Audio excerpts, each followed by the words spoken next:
Hey everybody, it's Deborah from PeopleLovingAnimals.com. Thanks so much for tuning in and watching my video today. In today's video, we're going to be talking about hot weather safety for pets. We're going to be talking about dogs, and we're also going to be talking about cats. Before I forget, I'm going to ask you to please share this video with your friends and family who have a dog or a cat.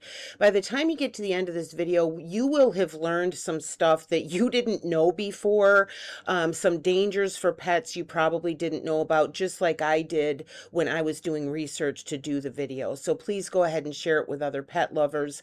I really would appreciate that very much. Now, if you've not been here before, my name is Deborah. I own PeopleLovingAnimals.com, and I do videos all about the care, health, and training of dogs and cats. I'm going to use this post called Hot Weather Safety Tips for Pets for today's video. I'm not going to read you the post. I'm going to use it for today's video to guide us through. I'm also going to give you in the description box a link to this post so you can go back and read it if you want to. I'll give you all the links, everything that I talk about in the video. You'll find all the links in the description box. Now, I wanted to do a quick reminder about keeping your pets safe during this summer. June, July, August, and now even September sometimes can be particularly hot. And first, I want to talk to you specifically about leaving your pets in the car.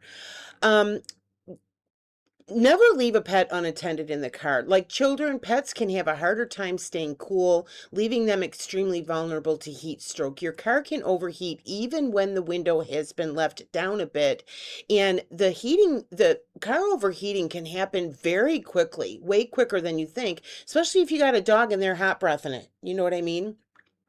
Parking in the shade or even leaving water in the vehicle won't prevent your pet from overheating.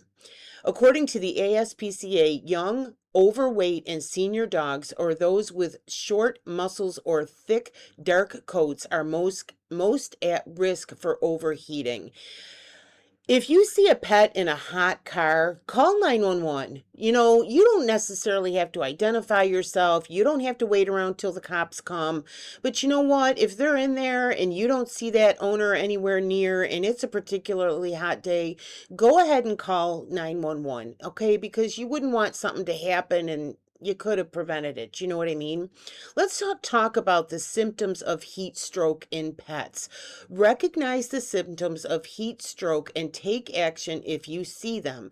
Some of the symptoms include restlessness, heavy panting, vomiting, lethargy, or lack of appetite or coordination. So, you might have went to run errands, you've left your dog in the car, you get the dog home, you think everything is fine. The dog might not be fine. You know, um, I am a person who did suffer from heat stroke once. I spent a very hot summer afternoon swimming with one of my girlfriends in her parents' pool, and I got really, really badly sunburned, and I got heat stroke. And I'm telling you, I went back to the girlfriend's house, and I spent 3 days on the couch. I couldn't get up. I was terribly dehydrated. I mean, it was bad. And the thing is, I was in the pool. I felt fine. I felt fine when we got in the car to go home, and then all of a sudden I went down. I didn't get up for 3 days. So, pay attention. Pay attention to your pets. Keeping pets cool while you are at work. If you're experiencing particularly hot weather, please leave your air conditioner on for your pets when you go to work. It always makes me mad when people say, "Oh, I try to save money. I turn the heat down to 50 when I leave, or I don't turn the air on." What's the matter with you? Seriously. If your pets are a living, breathing animal, all right, they have fur.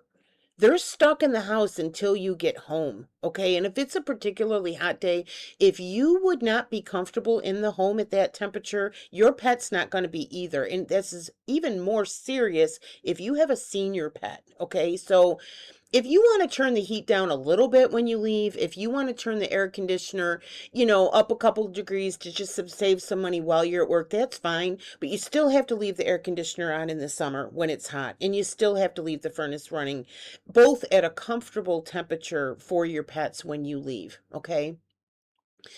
Like I say, if you're too hot in the house, your pets will be too.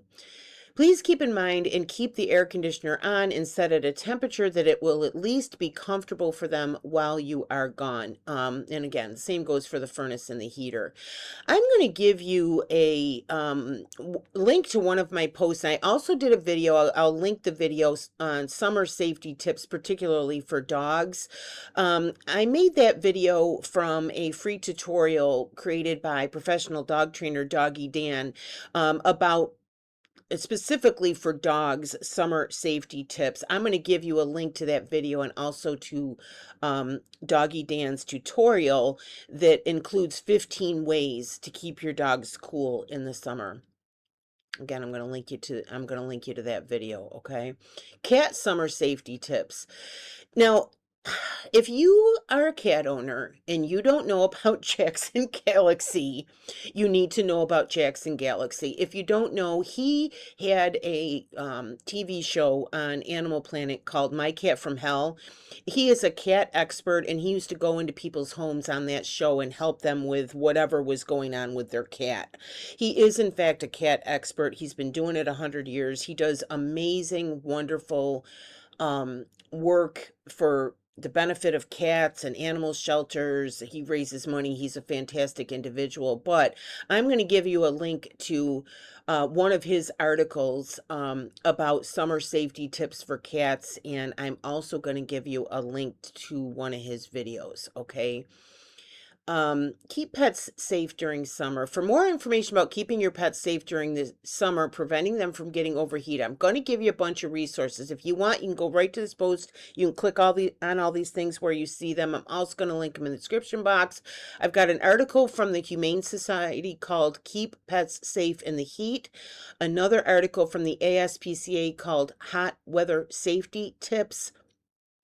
Also, you know, it might be interesting for you at this time of the year. I have a post called How to Help Anxious Pets During Thunderstorms, just because that is oops, here's one of my pop-ups, I'm sorry. That is obviously a summer concern. I also have a video about fireworks. Not just fireworks safety for pets, but like what to do if your pet is scared of fireworks. So I'm going to link all that stuff for you. And also in this post, you're going to see I've got a whole bunch of content on my website for pet safety tips for every situation. So again, go ahead and go to this post. You'll see all these links, and I hope it's going to help you to be a better pet owner. So again, thank you so much for watching. I really appreciate it. Again, if this video was helpful, please go ahead and share it with your friends and family who have a dog or a cat. You literally could save a life. Again, thanks so much for watching. My name is Deborah, and my I'm sorry, my website is peoplelovinganimals.com. Thanks so much.